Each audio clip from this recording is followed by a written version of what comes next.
Hi guys, this is Malitha Fernandes and welcome to the very first episode of It's All About Money. Well, since we have stepped into a brand new year, I have decided to get all decked up and take the very first episode a notch higher, just like the content within the series. And before we get into the real stuff, I really want to take this opportunity to wish everyone out there a very happy new year. 2020 for some reason has been extremely unpredictable, and I believe we've all had our struggles during this year, but let's hope that 2021 is a much better year to look forward to. And I wish you guys lots of success, lots of financial happiness, and some really cool money hack tricks that I will be disclosing throughout the season of It's All About Money. So for the longest amount of time, I was quite a spendthrift. And when I say that, I do not mean that I used to spend a lot of money behind unwanted things or unnecessary requirements. But what I really meant is like I had absolute no accountability into where was I really spending my money into. But what I did know was that I was making substantial amount of money annually. I was doing really well for myself. But for some reason, I could not see it translate in the form of savings. And I had absolute no idea why I didn't have enough savings by the end of the year in comparison to the kind of money that I was actually bringing in as well. So whilst I record this video for you guys, I am personally undergoing my own financial journey as well. And when I say that, I mean I am documenting everything to the T. The money plan that I would disclose to you very shortly, I am personally following it as well. It's been close to about 4 months of doing so. The journey has been absolutely fantastic. I do see certain amount of results within the way I've started saving as well, but yet it is too short a time. I do plan on using this money plan strategy for a longer haul, just to understand to what extent it's benefited me, and more importantly, am I getting the kind of accountability that I really require with my finances as well. So I will disclose this money plan to you very shortly. But before I do plunge into what this money plan is all about, I do have certain people that I want to give credit to, some financial content creators and financial gurus who have massively inspired me to create such fabulous financial content for you guys as well. A big shout out to Nicole Lapman. I have learned so much from her in 2020. She has been massively inspirational in my life. A big shout out to Dave Ramsey. He's a huge within the finance space. And last but not the least, a big shout out to Marco from Whiteboard Finance. I've watched a lot of his videos, and he's one of the reasons and one of the biggest motivations behind me actually starting off my financial YouTube journey as well. My friends, let me introduce you to the thumb rule, the money hack that was made popular by Elizabeth Warren in her book, which is the ultimate lifetime money plan, which is the 50-30-20 rule. Now, according to her, if you wish to financially grow in life, there needs to be some sort of a system or some sort of a roadmap in place, and the 50-30-20 rule does exactly the same for your finances. So what does the 50-30-20 rule really imply? According to this rule, 50% of your savings that you bring in needs to go towards your necessities, 30% of it should go towards your wants, and 20% should go into savings and investments. Now let's broadly look into what these different categories really entail to. So the first category is the necessity category, where 50% of your income actually goes towards this category. Now, this category mainly represents expenses that you absolutely cannot do without. You do have these expenditures month on month. No matter how much you try to run away from them, you can't really do so, because these are expenditures that are always going to be a part of your daily life. Now, this would include your rental expenditures, if you have any house mortgages, if you have any car insurance, if you have any medical insurance, if you have to pay council tax. It also includes your utility bills like your phone, your gas, your Wi-Fi, your electricity, and even your groceries actually come into this category. So just very hypothetically speaking, if you are bringing in an XYZ amount of money, but you're spending more than 50% within your necessity category, then maybe it's time for you to re-evaluate and understand how can you actually bring down the expenditure in the necessity category. This can be done by probably choosing a place which has lesser rent. This can be also done by being creative enough and probably choosing a phone plan which is a tad bit less expensive. You can do the same thing with your Wi-Fi plan as well, and so on. Now the second category is the wants category, and this is where 30% of your income is actually directed towards.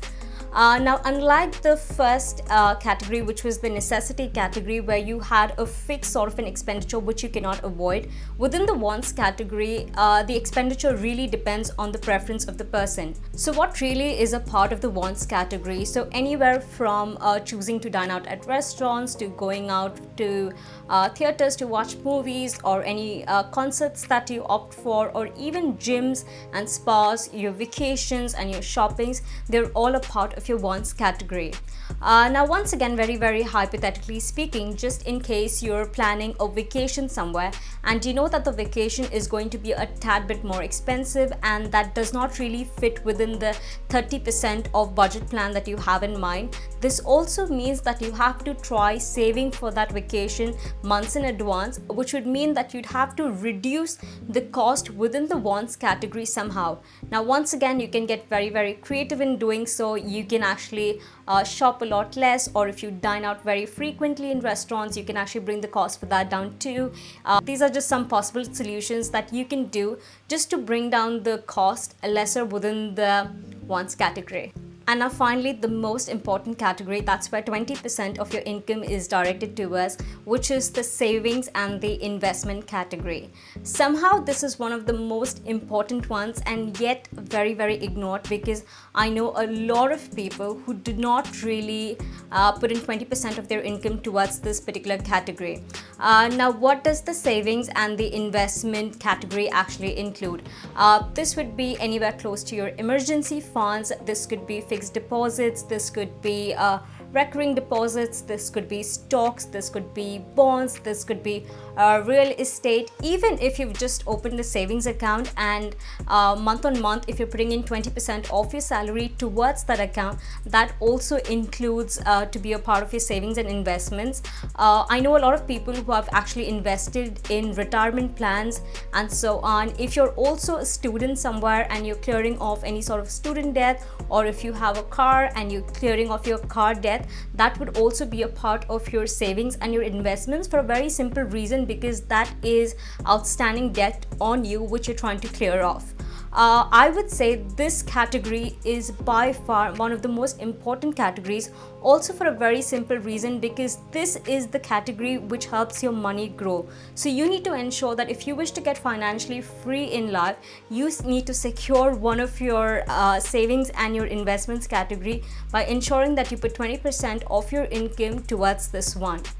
So now, just in case your expenses are a lot more than the income that you're actually bringing in, you would end up having a negative balance. What I mean by that is, very hypothetically speaking again, if you're making close to about say 30,000 per month, but your monthly expenditures are coming up to 32,000 per month, that means you are spending 2,000 rupees more as compared to what you're bringing in, and this would put you into a negative strat. Now there are actually two ways that you can change the situations for you, and I would highly recommend using both of these options if there's a possibility to do so. So now what are these options? Now option number one would be find ways of increasing your income. You can do that by asking for a pay rise within your existing firm, or find a job that pays you a lot better. If you have certain expectation when it comes to your salary requirements, you can potentially look at jobs in those categories again. You could also think of starting off a business or a side hustle, especially over the weekends, just to help you get some additional income over the weekends too.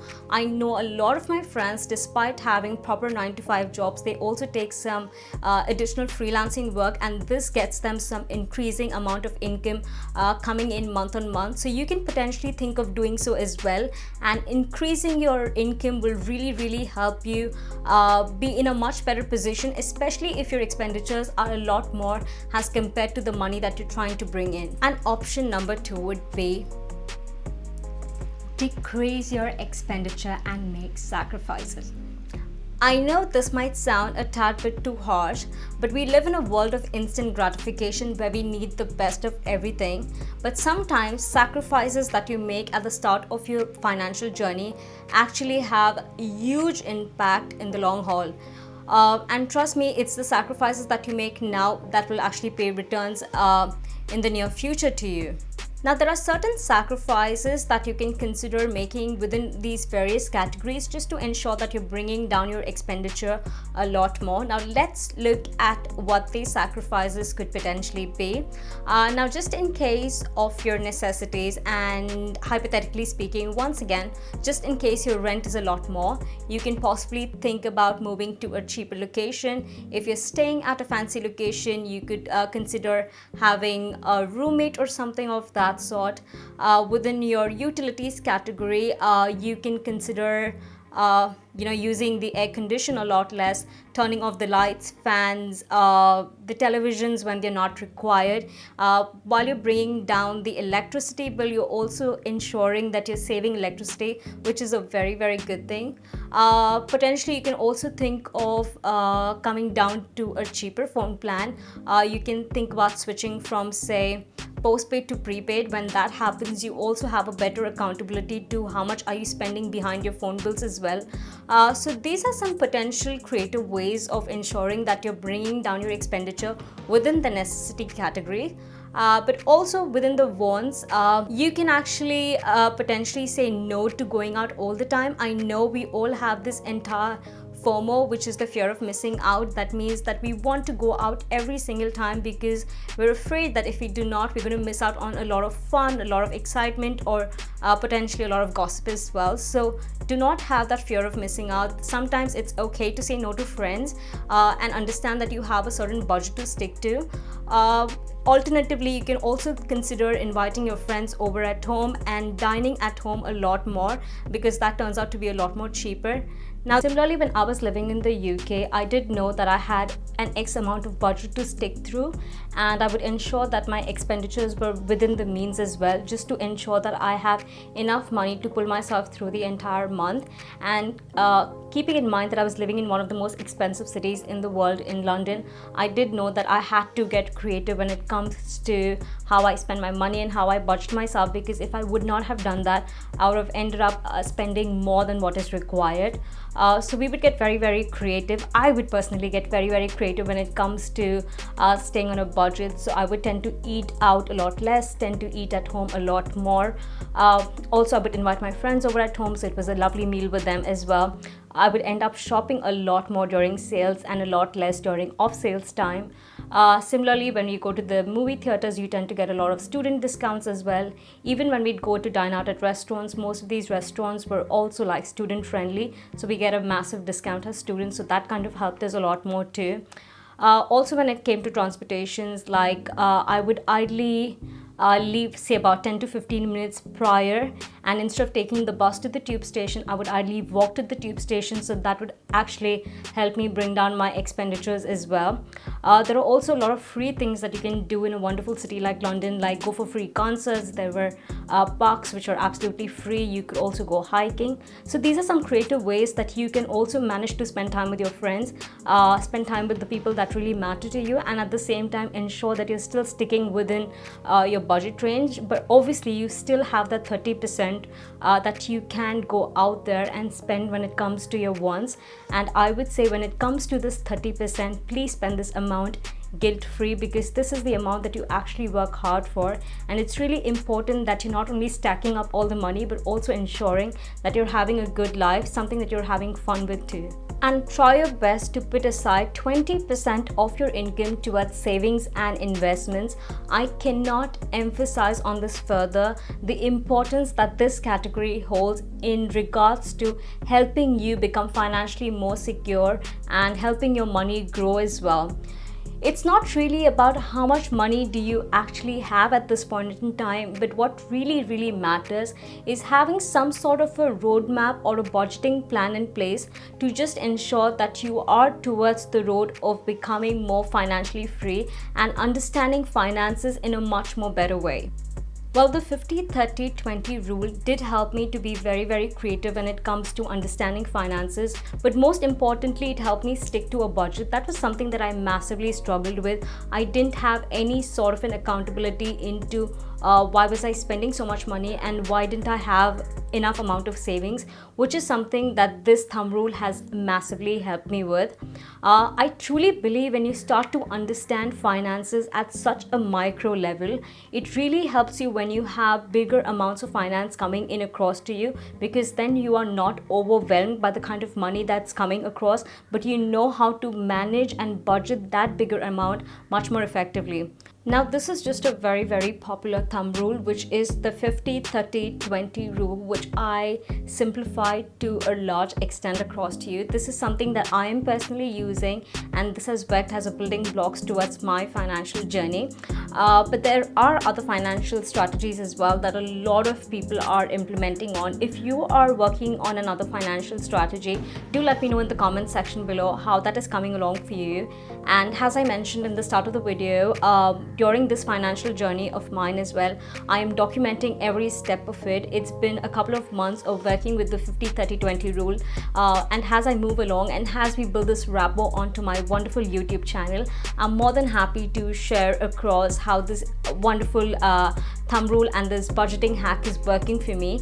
And just in case anywhere along the line, if you start implementing this hack as well, do let me know in the comment section below. Apart from that, if you wish to know about any other further content when it comes to finances, when it comes to savings, investments, do let me know what sort of content that you would love to hear from me. I do have a tentative roadmap and a plan and a strategy in place for this entire series as well. And as we move along, I shall keep disclosing every time. So stick with me on this YouTube channel and let's get financially savvy together. If you have found this video helpful, please do not forget to give this a big thumbs up. If you haven't subscribed to my YouTube channel yet, please do so for some more of this fabulous financial content. For now, this is Malitha signing off, but I will see you next week with yet another episode on It's All About Money.